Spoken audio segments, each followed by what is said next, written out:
Mendaki gunung tidak selalu tentang mencari kesunyian, menyembuhkan luka hati, melarikan diri dari masalah, atau alasan-alasan lain yang tidak jauh dari inti bahwa kamu sedang lelah dan alamlah pelariannya. Mendaki gunung juga adalah tentang bersenang-senang, menyapa alam dengan hati riang.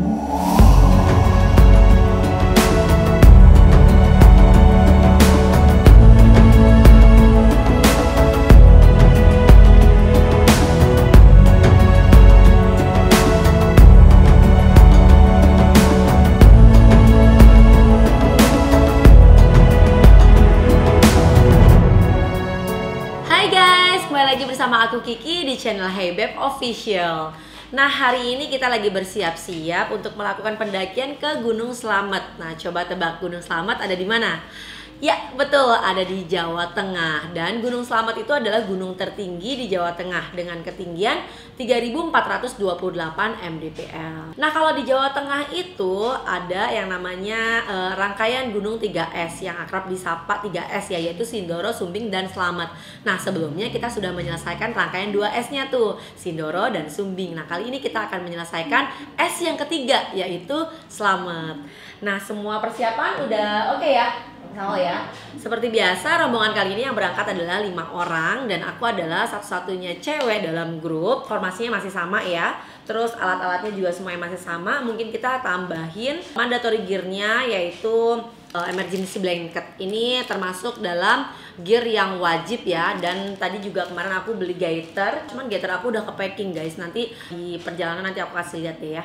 Gaiter itu dia itu fungsinya itu untuk melindungi kaki dan sepatu supaya kerikil-kerikil itu tidak masuk, karena mengingat medannya untuk summit di Slamet itu kita akan melewati medan bebatuan, pasir, dan kerikil-kerikil gitu.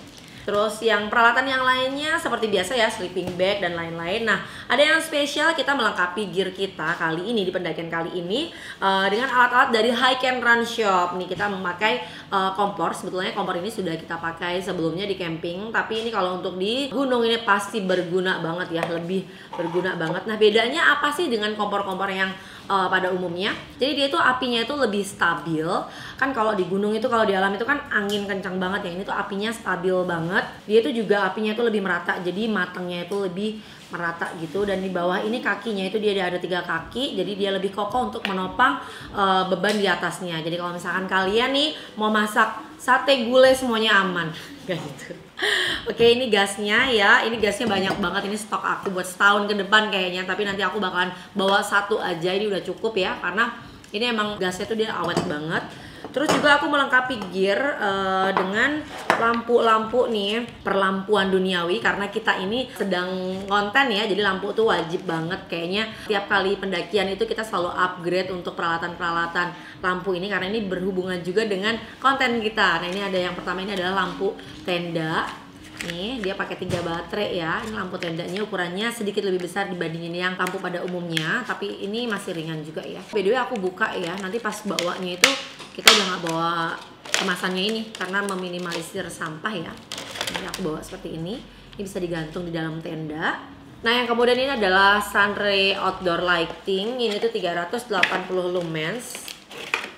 Nih, dalamnya seperti ini. Wow. Tuh, seperti ini. Ini dicas ya. Yang ketiga ini adalah headlampnya. Ini juga masih dari Sunray ya. Dia ada kemasannya seperti ini.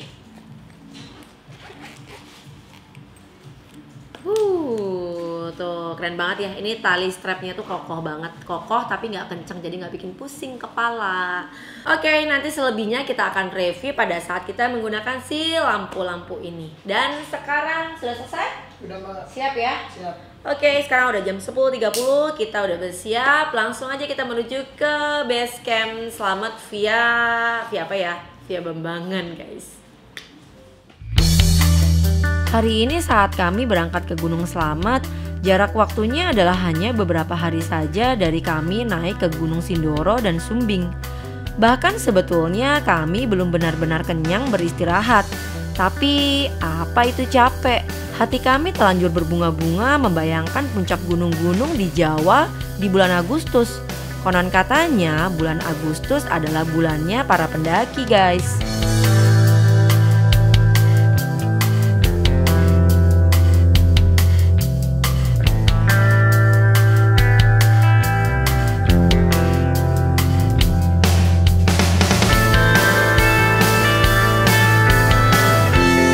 Udah di perjalanan guys, dengan orang-orang yang sama dan formasi yang sama. Kalau ke Sindoro Sumbing kemarin itu kita langsung maraton 2 gunung dalam satu perjalanan. Nah pertanyaannya kenapa nggak sekalian aja langsung ke Slamet? Jadi itu tuh karena lokasi base campnya Slamet itu lumayan jauh guys. Dia di beda kota gitu. Kalau Sindoro Sumbing itu memang dia lokasinya berdekatan, jadi bisa kita gabungin. Maka itu kemarin kita memutuskan untuk pulang dulu. Kita istirahat sekitar 2 minggu ya.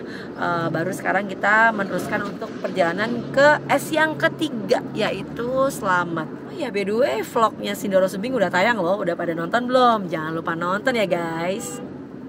Perjalanan ke Gunung Slamet tentu tidak bisa dianggap biasa, mengingat Gunung Slamet adalah gunung tertinggi di Jawa Tengah dan jalur puncaknya yang terkenal dengan medannya yang terjal.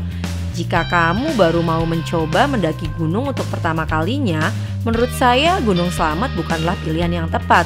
Banyak gunung lain di Jawa Tengah dengan ketinggian yang lebih rendah, namun juga menawarkan pemandangan dan pengalaman mendaki yang tak kalah luar biasa. Lagi istirahat, makan siang, terus udah ngopi juga tadi. Terus ini sebagian tim ada yang masih sholat. Nah ini tuh di rest area 207, dia posisinya itu sudah melewati gerbang tol Palimanan. Itu udah jauh sih, tapi ini masih di Kanci Palimanan. Nah nanti itu rencananya kita mau lewat Purwokerto. Menurut informasi dari base camp itu jalur yang paling aman itu kita lewat Purwokerto ya, dibandingkan lewat Pemalang, karena infonya jalanannya itu lumayan rusak gitu deh. Nah semoga nanti kita menemukan ya jalan arah yang dimaksud itu. Nanti kita akan buka map juga sih. Terus nanti ada keterangan ya seperti biasa. Nanti ada keterangan exit tol dan lain-lain gitu. Sekarang udah jam 4 sore. Sebentar lagi kita melanjutkan perjalanan karena targetnya itu kita tidak mau terlalu malam sampai di base camp Bambangan supaya istirahatnya maksimal gitu. Mengandalkan map skala itu, akhirnya kami ternyata dibawa ke jalur lewat Tegal. Tapi sepanjang jalur mulai dari keluar tol aman kok guys, tidak ada melewati jalan rusak ataupun jalan yang ekstrim. Perjalanan keluar pintu tol hingga tiba di base camp Bambangan lewat jalur ini memakan waktu sekitar 3 jam. Sebaiknya kalian sudah melengkapi semua peralatan yang dibutuhkan sebelum tiba di base camp, karena lokasi base camp tidak terlalu dekat dengan jalan utama.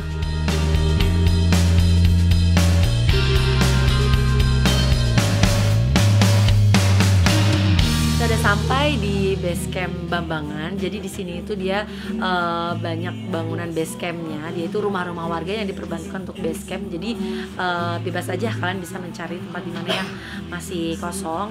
Parkir juga aman ya. Nah kebetulan kita hari ini di sini di base camp milik Pak Mugi. Kemarin kawan-kawan kita juga banyak yang nginep di sini. Base camp yang kita tempatin ini menyatu dengan loket registrasinya. Nah besok pagi itu loketnya sudah buka dari jam 7 pagi. Kita sekarang mau istirahat biar nggak kemalaman.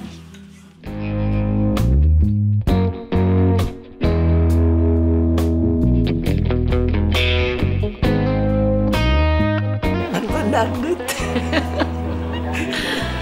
Jadi guys, mereka malah pada nonton bola. Terus jadi mendaki nggak? Dangdut bukan bola. Iya, agak Banyak orang.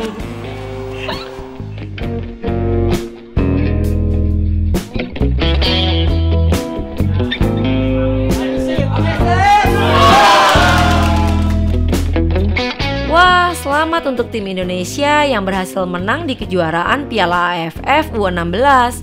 Basecamp ramai sekali malam itu. Semuanya bersorak riang dan bahagia atas kemenangan tim Indonesia. Kita lagi makan mie. Tadi udah selesai packing, semuanya udah beres ya? Udah beres. Nah, karena sekarang ini weekend, jarang-jarang kan tuh kita mendaki di weekend. Nah, tadi tuh pas kita datang pendaki udah lumayan banyak ya, jadi besok kita mau berangkat sepagi mungkin. Kira-kira jam berapa? Jam 7 lah. Jam 7 ya. Oke. Jam 7 rencananya kita mau mendaki. Jadi sekarang habis makan kita langsung tidur.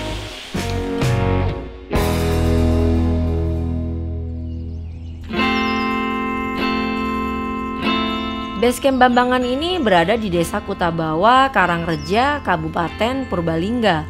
Dikelilingi oleh kebun sayur milik warga. Tak heran Desa Kutabawa ini adalah pusat STA, yaitu Stasiun Terminal Agribisnis, yang memasok sayuran ke Jakarta, Semarang, Yogyakarta, dan kota lainnya. Jalur Bambangan ini juga merupakan jalur paling favorit di kalangan pendaki, maka tak heran jalur ini tidak pernah sepi dari pendaki. Basecamp pagi itu juga semakin ramai. Rupanya tadi malam setelah kami tertidur masih banyak lagi pendaki-pendaki lain yang baru datang. Setelah sarapan pagi di warung Basecamp, kami segera menuju ke loket registrasi, menyelesaikan administrasi seperti biasa.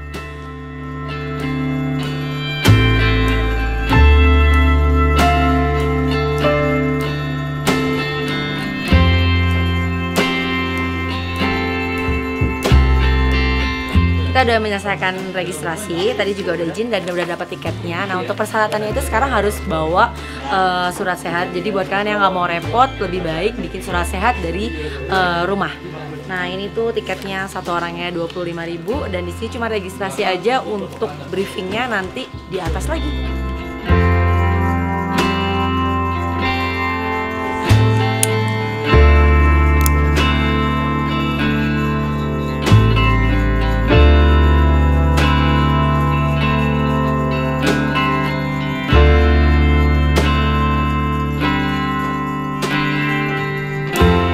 Sedikit saya jelasin untuk rutenya ini ya, di Boleh? peta ya bisa dilihat. Nanti Mbak sama Masnya naik dari Basecamp, dari sini maksudnya naik satu jalur sampai puncak ya. Untuk naiknya satu jalur sampai puncak. Untuk batas camp maksimal yang kita batas itu hanya sampai pos 7. Ya. Intinya nggak boleh melebihi dari pos 7. Baik. Pos 8, pos 9 sudah masuk batas vegetasi. Perlu diketahui untuk struk pembayaran itu yang ada asuransinya ya. Asuransi tersebut berlaku hanya sampai pos 9 ke bawah. Mau tanya dong, kira-kira ada di area-area tertentu peringatan satwa atau apa di sini? Untuk satwa? Kalau di sini nggak ada, paling biasanya tahu kayak lutung-lutung itu. Ya, iya. Kayak, kalau kita nggak mengganggu dia pun tidak. Sebenarnya kita hanya di pohon-pohonnya aja gitu. Oke, baik. Cari makan. Yang penting menghormati adat sini aja seperti itu. Jangan buang air kecil atau buang air besar yang sembarangan aja seperti itu.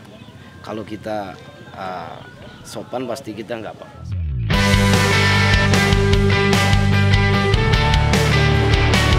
Briefing udah selesai dan sekarang kita siap untuk mendaki. Jadi dari base camp sini sampai dengan ke pos 1 itu ada fasilitas ojek. Nah seperti biasa, selagi ada fasilitas, ajar terus. Semangat, semangat.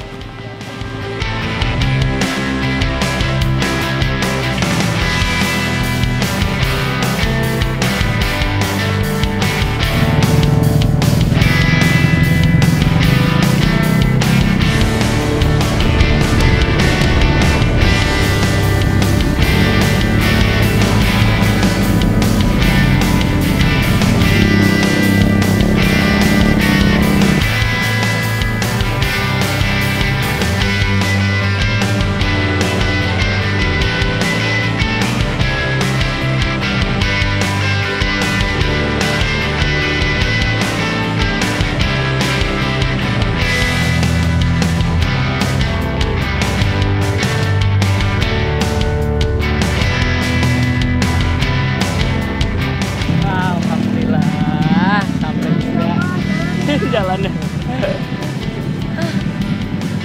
Ternyata saya mulai ketagihan ojek gunung.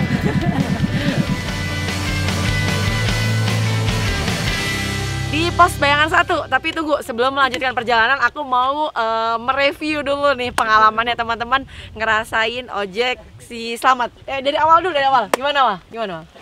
Lebih ke ekstrim.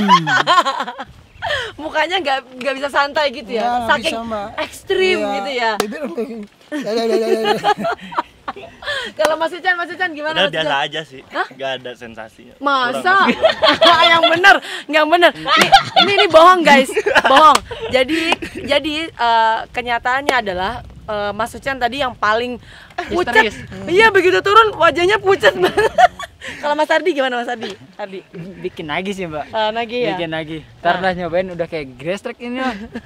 Lagi Bang. Sama, jadi selain daripada jalur pendakian itu sendiri, ada hal yang menarik yaitu fenomena ojek gunung. Ternyata di setiap gunung itu kan konturnya beda-beda ya. Kayak di Sindoro Sumbing itu berbatuan. Nah kalau di sini tuh treknya itu tanah dan licin banget gitu ya. Nah sebetulnya untuk fenomena ojek sampai ke atas gunung nih, kayak di sini kan beberapa waktu yang lalu kalau kita lihat di tayangan YouTube teman-teman itu ada yang bisa sampai ke pos 1, cuman di hari ini cuman sampai di pos Bayangan aja karena ada perbaikan jalur ya kan. Nah fenomena fenomena ojek sampai ke gunung ini sebetulnya ada plus minusnya ya. Pasti kalau untuk pendaki ya plusnya mungkin ya karena kita memangkas waktu banyak, tapi untuk lingkungan ya tentu ada efeknya lah. Jadi merusak jalur seperti itu, lalu mungkin juga menyebabkan polusi ya. Intinya pasti ada plus minusnya seperti itu sih.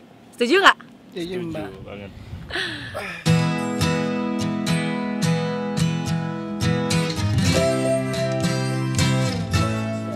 Lihat kampung biasa ya. Bocah kagak pernah lihat Empang begitu. Ini kagak abad ya. Wal, sini Wal. Nah, sini. Buka deh. Gelecek banget nih.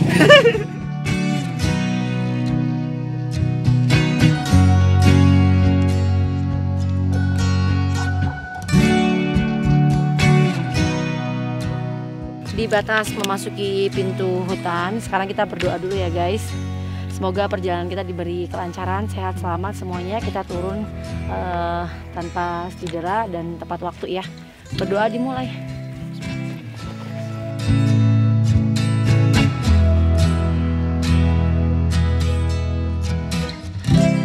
Amin. BNB Game.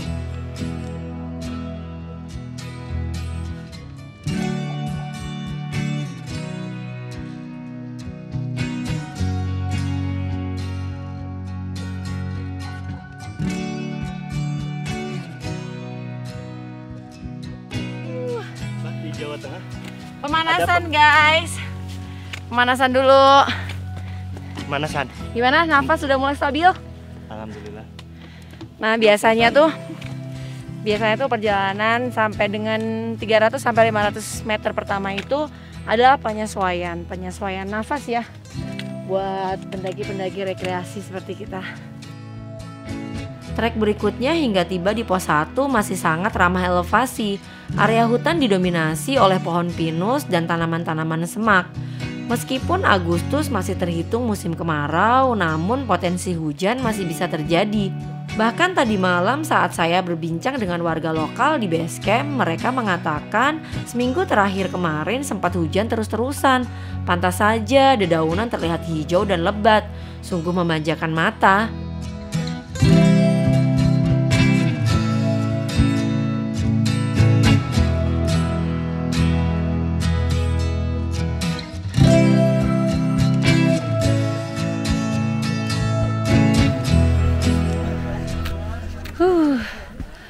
Tiba di pos 1, menempuh waktu sekitar 30 menit dari pos 1 Bayangan tadi dimana kita berhenti dari ojek. Treknya masih aman ya, masih penyesuaian nafas dulu. Nah ini di pos 1 ini ada warung singgah. Dari sini view-nya, wow ini sebetulnya cerah ya, tapi kayaknya di kamera itu sedikit tertutup kabut. Nah ini suasana pendaki hari ini.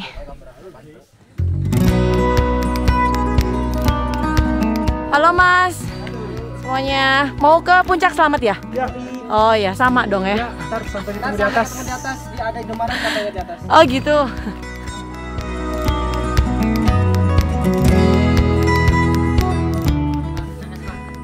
Ya udah istirahat. Semangka udah terlalu biasa. Oke, ini jajanannya lengkap sekali guys. Jadi kalau kalian mau mendaki Slamet via Bambangan ini nggak perlu bawa berat-berat, karena di sini semuanya lengkap. Kalau hari biasa buka juga Bu? Ya nggak pasti sih. Oh nggak pasti ya. Ya, kalau udah banyak ya buka. Oke Bu. Jen, makan nanas di gunung. Kalau kata orang Sunda ngari. Ngari itu apa? Ngilu di sini tapi seger. Tapi rezeki nggak? Enggak apa lah. Gimana Wal? Nagih? Mbak, Mbak. Ini kalau kata aku nanas itu gatel di tenggorokan. Jadi aku Harus direndam garam dulu. Enggak, kalau aku lebih Biasanya. pilih semangka. Seger banget guys. Kapan lagi kan minum es di gunung? Susah bawa esnya juga. Oke, Jen. Jadi makan semangka di pendakian itu selain menyegarkan juga mensejahterakan warga lokal, seperti itu. Bukan seperti itu Bu? Iya, jadi monggo Mas, ini Mas. jadi apalagi kalau para pendaki, ada esnya ya kan ini. kalau kita beli di sini kan kita sampahnya langsung dikelola sama penjualnya. Iya, Betul ya Bu ya? Betul ya. Iya. Ibu udah berapa lama jualan di sini Bu? Udah 5 tahun. 5 tahun ya. Iya. Warga asli sini berarti Bu? Asli Bambangan. Asli Bambangan. Iya, asli Bambangan.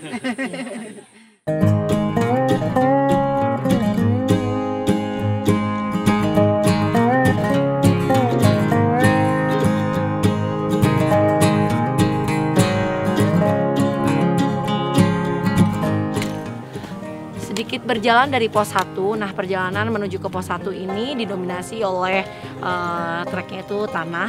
Hampir bisa dipastikan kalau hujan ini udah pasti banget licin. Jadi harus banget kalau kesini tuh pakai sepatu khusus pendakian ya.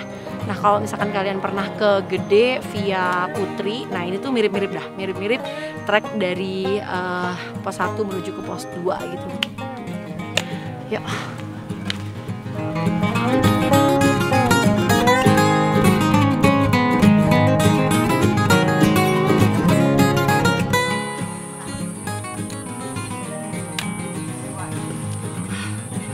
Nah, selain licin, di sini treknya itu juga sangat teknikal ya. Jadi harus banget berhati-hati, apalagi pas perjalanan turun.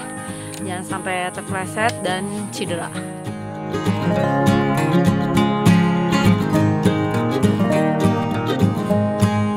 Penggunaan trekpol juga sangat membantu dalam pendakian. Saya sendiri tidak pernah ketinggalan, selalu membawa trekpol di semua pendakian.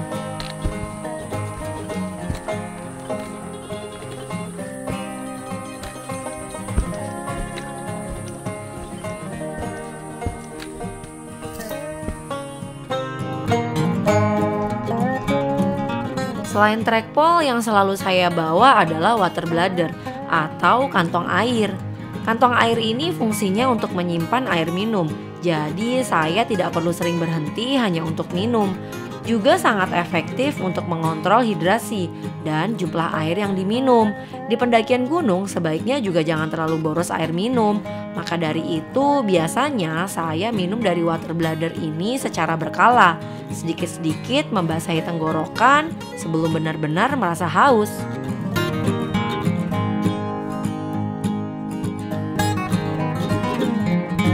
Di pos 2 Pondok Walang, ini di ketinggian sekitar 2250 atau tepatnya kalau di keterangan itu 2256. Di sini masih ada warung untuk istirahat ya, buat makan siang juga ada. Pokoknya banyak warung deh, apalagi kalau weekend.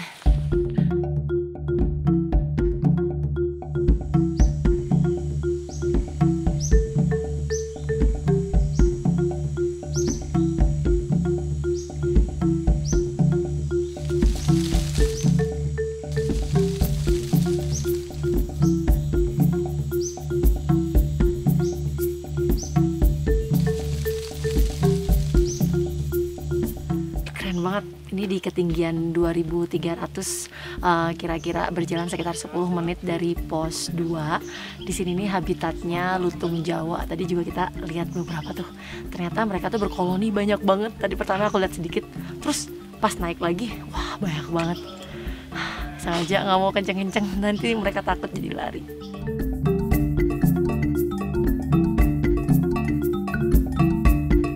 Kita bawa snack-snack kecil gini ya. Nah ini fungsinya buat fueling tenaga, jadi jangan nunggu sampai lapar. Beberapa menit berjalan, misalnya 30 menit, kita langsung isi lagi, jadi supaya tenaga tetap terjaga gitu.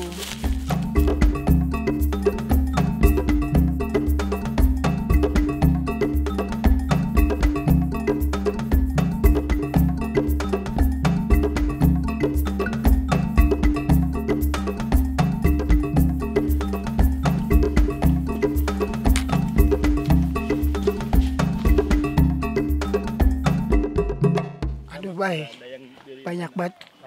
Lu untung di mari, Bay. Gila. Kan saudaramu. Tadi aku juga nggak enak tadi sebetulnya ditanyain. Abang saya mana gitu. Nah, abang no yang bawa kerupuk nah abang.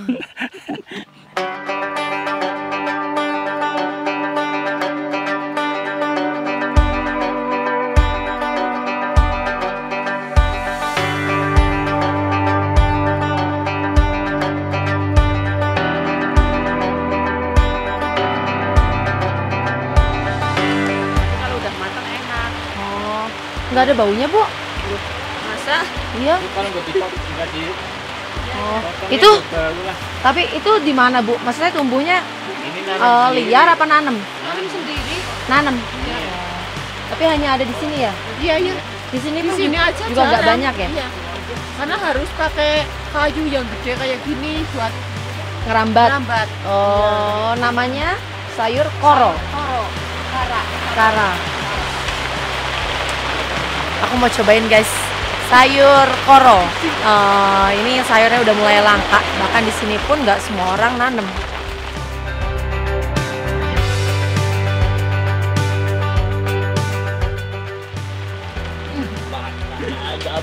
Ini enak banget.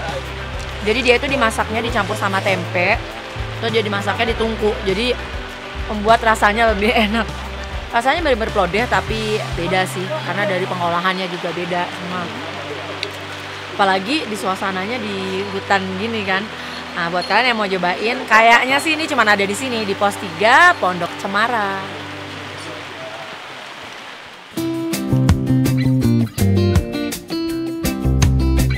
Meninggalkan Pos 3 menuju ke pos berikutnya, trek yang dilalui mulai menantang. Di sini mulai ditemui terowongan-terowongan tanah khas dari jalur Bambangan.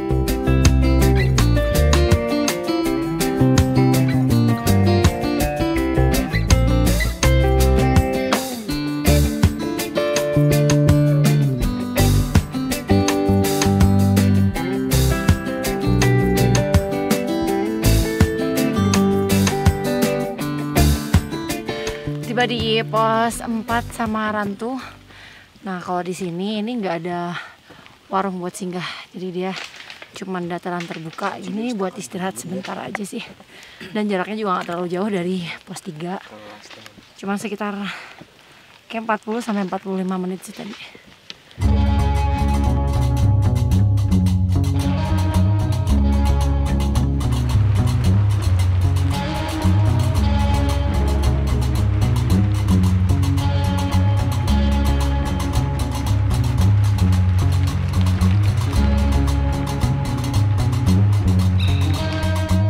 Sebentar lagi menuju ke pos 5, tapi ternyata hujan guys. Jadi nanti bakalan kita pikirin lagi pas udah sampai di pos 5, apakah kita akhirnya bikin tenda di pos 5 atau meneruskan ke pos 7.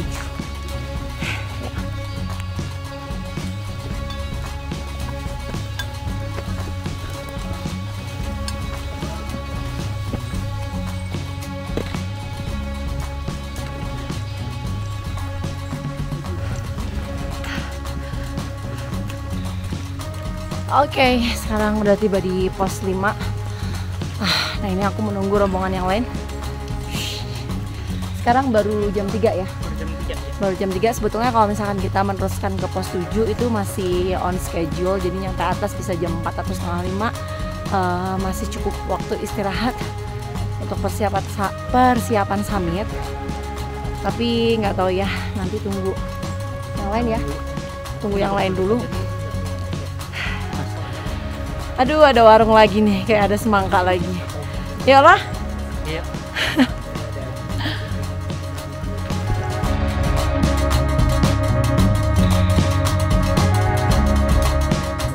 Bapak ini hebat banget loh. Jadi tadi dari bawah, tadi kita ketemu pertama di mana, Pak? Di pos 1 jam tengah 11. Ya, di pos 1 kita naik ya, Pak. Oh. Bapak udah naik. Iya. Terus kita turun lagi di pos 3, Bapak udah turun. Iya benar. Nah, terus kita udah naik, Bapak dari pos 3 udah balik lagi ke sini lagi, pos 5 lagi, Pak. Cari Luar biasa, Pak. Paling banyak sehari berapa kali? Ya Mbak. menentu sih kalau pas ada aja, kalau nggak ada ya paling nunggu di warungan aja. Hebat, Pak. Sehat selalu, Pak ya. Sehat selalu. Pak, ini Pak. Bapak juga sehat. Ini baru Sehat selalu, Pak. Amin. Mantap.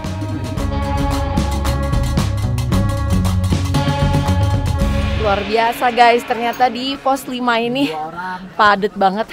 Ini kayak ada sekitar lebih dari 50 tenda yang udah mendirikan tenda di sini.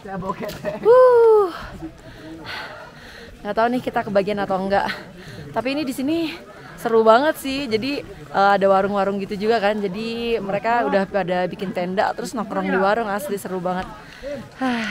Sementara kita masih belum memutuskan mau di pos 5 apa di pos 7.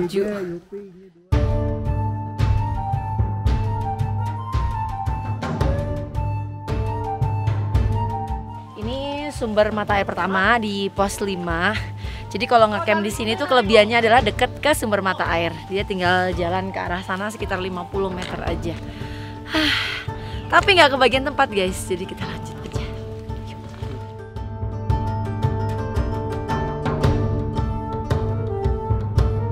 Dan perjalanan meninggalkan pos 5 setelah tidak dapat lahan untuk tenda tidak lagi santai bagi kami. Ditambah informasi bahwa sudah banyak juga pendaki yang naik ke pos 7.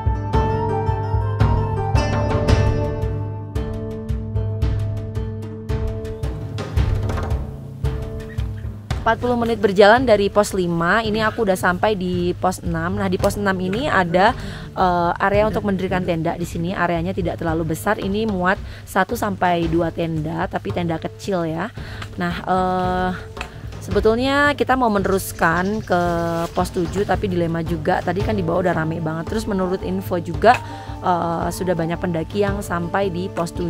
Juga di pos 7 itu tidak terlalu banyak area untuk mendirikan tenda. Jadi akhirnya kita pecah tim di sini.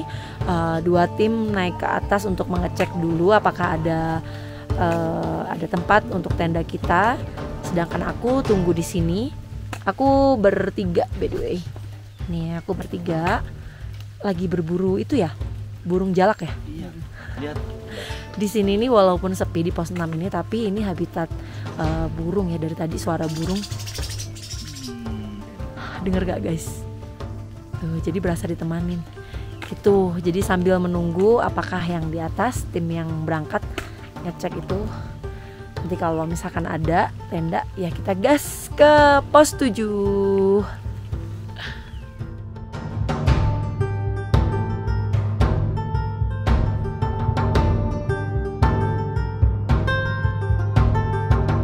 Sekitar 30 menit menunggu, akhirnya kami memutuskan untuk menyusul ke atas.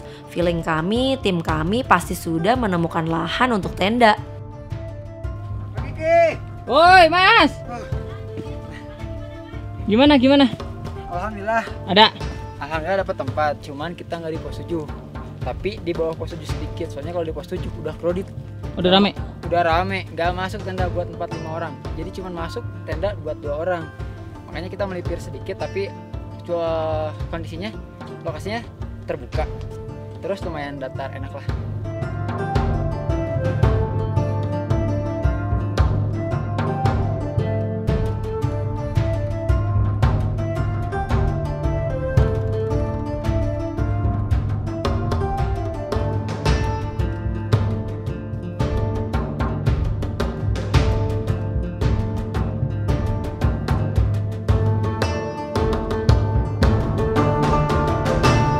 Akhirnya udah sampai di area tenda kita. Nah ini tenda kita. Tuh. Wah, tahu-tahu udah berdiri nih. Udah diberdiriin sama Mas Awal. Nah ini belakang ada satu tetangga, lumayan lah daripada tadi di pos 6 itu sepi banget. Nah kalau menuju ke pos 7 itu ini melewati jalur ini seperti ini. Tadi juga beberapa kali kita melewati terowongan ya, dan itu lumayan sempit banget. Jadi agak susah, cenderung sangat susah untuk carrier yang besar sih. Oke, jadi disinilah malam ini kita mau mendirikan camp. Terus sekarang cuacanya masih berkabut dan sedikit gerimis. Semoga nanti malam cerah, besok pagi summit cerah, nggak hujan, nggak badai. Amin ya guys. Amin, Mbak. Amin. Yuk kita habisin langsung makan ya. Wajib. Bye.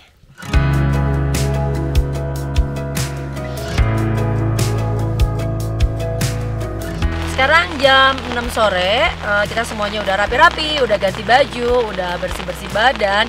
Terus habis ini kita mau bersiap untuk makan malam. Nah sebelum makan malam aku lagi beres-beres nih guys. Dan beres-beres kali ini tuh mudah sekali karena aku ditemani sama lampu tenda dari Hike and Run Shop. Ini lampu tenda 220 lumens dari Sunray. Sinarnya tuh terang banget. Pokoknya kalian lihat deh dari video-video aku sebelumnya, itu yang pas dalam tenda. Beda kan? Ini tuh terang banget. Jadi bikin kita lebih gampang ya saat menyusun barang-barang, terus mencari barang-barang, bersihin muka gitu-gitu. Pokoknya lebih detail banget. Nah buat kalian yang hobi ke gunung nih, ini harus banget punya sih. Lampu ini tuh 220 lumens bisa menembus sampai 100 meter. Gila nggak tuh guys? Udah gitu bentuknya tuh klasik, keren, dan nggak terlalu besar, nggak terlalu kecil. Pokoknya pas banget sih. Dan oh iya, aku juga punya headlampnya ya. Nah headlampnya ini dari Sunray juga. Nanti aku bakal pakai besok pas summit. Aku review besok aja kali ya. Tapi ini tuh 440 lumens, jadi kalian bisa bayangin juga ya. Ini udah pasti menembus kegelapan, memecah gelapnya malam. Dan ini juga ada lampu emergency, ini dari Sunray juga. Ini juga nggak kalah penting karena ini tuh dia ada lampu utamanya, terus bisa juga dipakai untuk center kayak gitu guys. Jadi kalau misalkan lagi malam-malam kan lampu tenda pasti mati tuh, kita matiin. Jadi kalau misalkan mau nyari barang atau apa, kita bisa pakai si lampu kecilnya tuh kayak gini. Dan kalau misalkan kalian mau keluar tenda kayak gitu juga bisa pakai ini gitu. Oke, sekarang beres-beresnya udah selesai, aku mau langsung makan malam, habis itu langsung istirahat.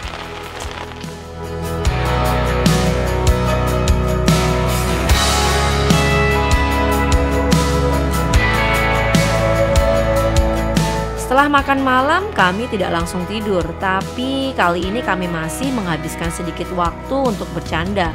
Sesekali kami keluar tenda dan tidak sabar untuk pendakian summit beberapa jam lagi. Tunggu di part 2 ya.